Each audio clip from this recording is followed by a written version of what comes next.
Welcome again to Eye on the Tigers News. I'm Sarah Petricola. And I'm Jacob Frazier. Here's the news we're following for you.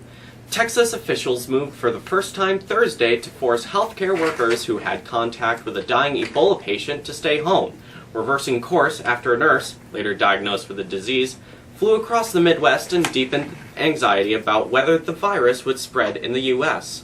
75 Texas Health Presbyterian Hospital Dallas employees who had contact with Thomas Eric Duncan were asked to sign legal documents in which they agreed not to go public places or to use mass transit.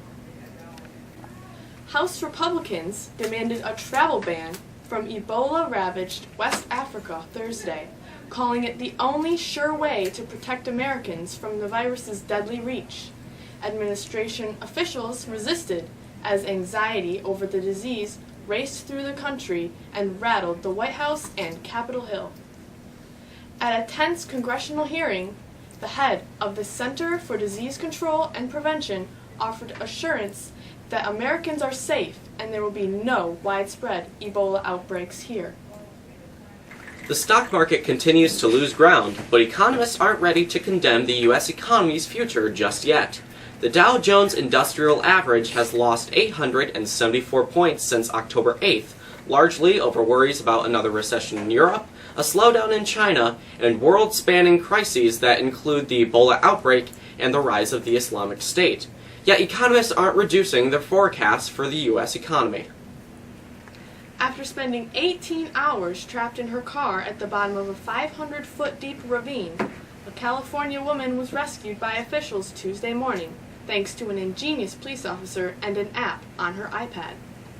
Melissa Vasquez, 28, lost control of her Chevrolet Cruze around 2 p.m. Monday, driving off the road east of San Jose, California, and tumbling hundreds of feet down a steep slope, ultimately coming to a rest in a spot where the OnStar GPS system in her car could not pinpoint her present location, police say. At 3 a.m. on Tuesday morning, Vasquez's family called the police to report her missing after she failed to return home. Local police asked her family if Vasquez had an iPad with Find My iPhone on it, an app that lets a user remotely track down their phone in the event of misplacing it. She did, and they located her shortly after. And from the theater of the absurd, check out this guy's ingenious method of moving a couch, despite his wife's lack of confidence. This cannot end good.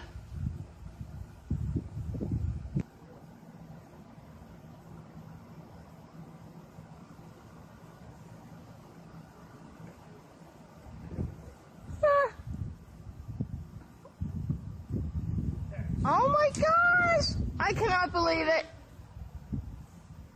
I cannot believe it.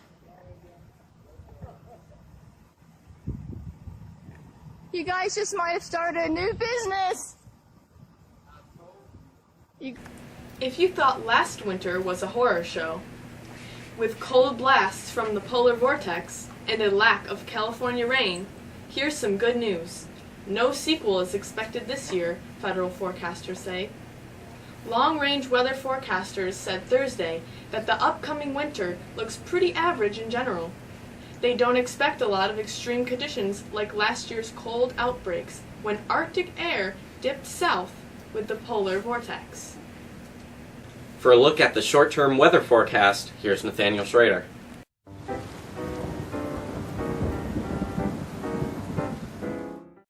It certainly hasn't felt much like winter yet, actually more like summer, but we all know that that can't last. As of Sunday, we're going to see some significant changes in the short term. We'll see a mix of sun and clouds and hit-and-miss showers for the rest of today. It will be breezy, but the temperatures will be above normal and for the rest of this year. On Saturday, temperatures will be back at the high of 62 and a mix of sun and clouds. It's on Sunday where temperatures will plunge. We won't get out of the 40s, and it will be raw with a chance of showers. Temperatures will rebound only slightly going into next week. Have a great weekend. Looks like Saturday is going to be the pick of the day weather-wise. Well, the World Series is set, and the two teams were not exactly the favorites going back to last spring. With the story on sports, here's Abby Garrett.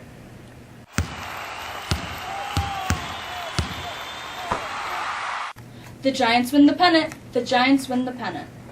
Travis Ishikawa's ninth inning 3-run homer sealed another comeback win for the Giants and stamped their ticket to their third World Series in the last 5 years.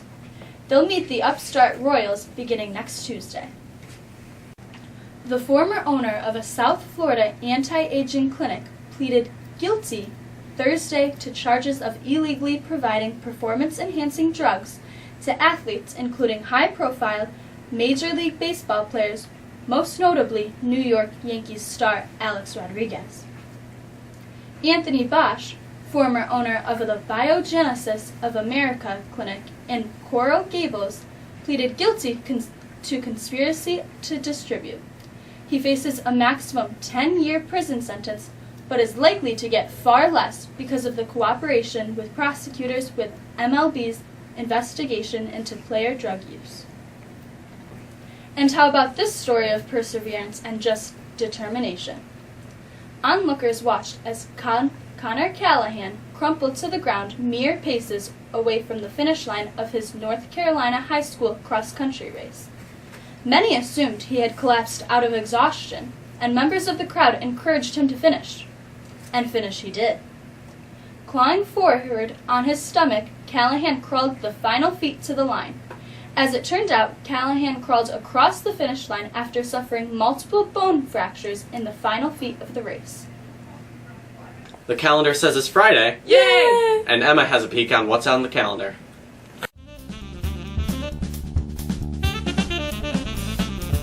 It's Friday, but many students will be back here at the high school tomorrow morning to take the PSAT exam. The exam begins at 8. As we mentioned earlier, the Tigers football team wraps up its regular season tonight against Holland Pathans. The program will also honor its 4 seniors before the 7 o'clock kickoff. The girls' soccer team finishes its season on the road against top-ranked Jamesville DeWitt. Everybody have... Aww! That's it for us this week. We'll see you back next Tuesday.